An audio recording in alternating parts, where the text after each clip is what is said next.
Mushrooms and Dragons, Season 6, Episode 3, MudFossil Rivalry.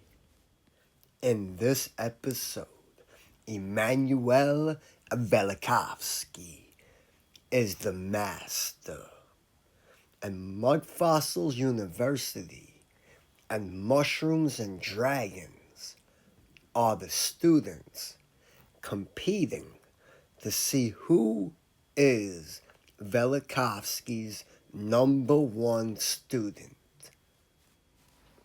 I would like to remind you that Season 2 of Mushrooms and Dragons was all about Velikovsky.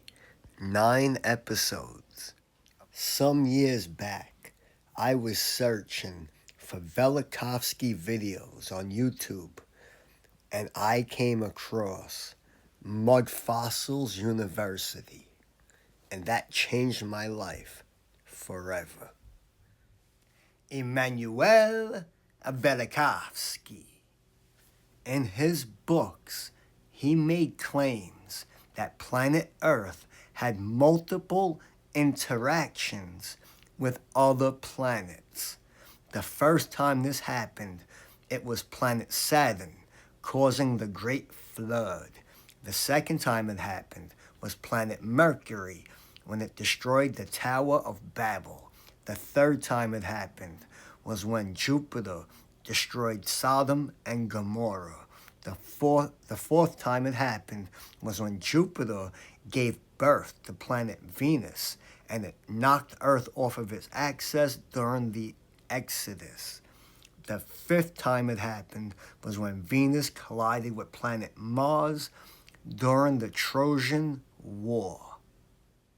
But according to Master Spur, 3,500 years ago was the Great Flood, and that's where all the mud fossils come from. All of the other interactions, planetary interactions, don't seem to matter if they ever really happened.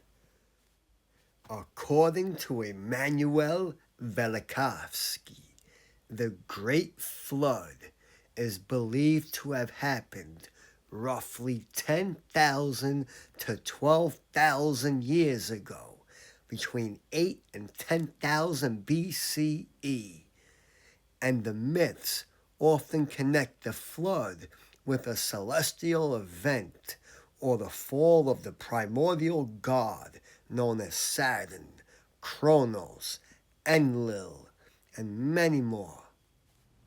I am not sure if Master Spur is familiar with this book.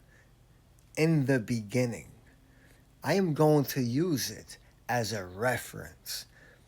I will open it up and show you how Velikovsky wrote chapters about different planetary collisions that happened prior to 3,500 years ago, prior to the Exodus.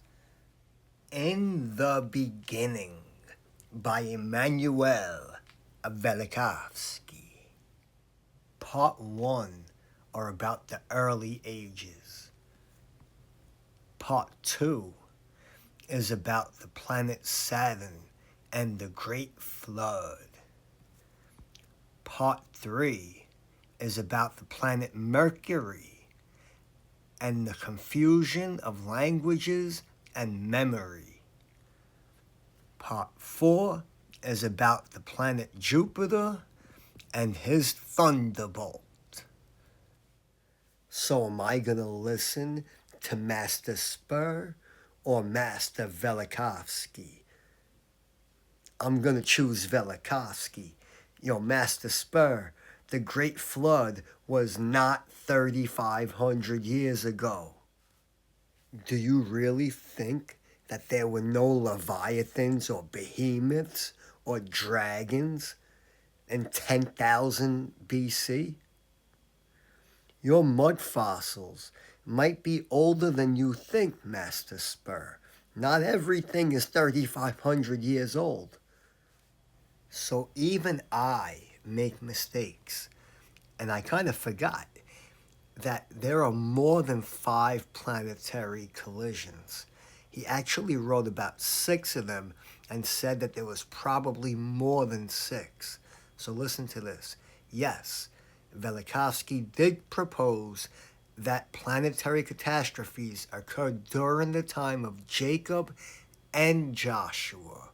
As part of his broader theory, Velikovsky argues that Venus was a newly formed comet or planet ejected from Jupiter, and that it passed near Earth multiple times, causing global catastrophes. So if these titanic monsters and dragons died 3,500 years ago, and then 52 years after that, they died again in the days of Jacob, and then however many jubilees years later, they died again in the days of Joshua. How would you be able to tell the mud fossil in your hand which time it died from, which event, which jubilee it died? I don't think that you would be able to do this. And another debate that I will have with Master Spur, he continues to call Deucalion the same as Noah, and that their floods are the same thing. And this is incorrect. What is correct is what Velikovsky taught us. So I'm going to go to the Velikovsky book. I am going to read an insert from the book Worlds in Collision, page 157. Apparently, the truth is with those who placed the catastrophe of Deucalion in the days of Exodus. But those who reckoned that Ogyges was a contemporary of Moses were also correct, except that Moses did not live until the flood of Ogyges. It took place in the days of Joshua. Your Dragon Master, Roger Spur, are you sure you want to go another round with Batman, the Dragon Hunter? Mushrooms and Dragons.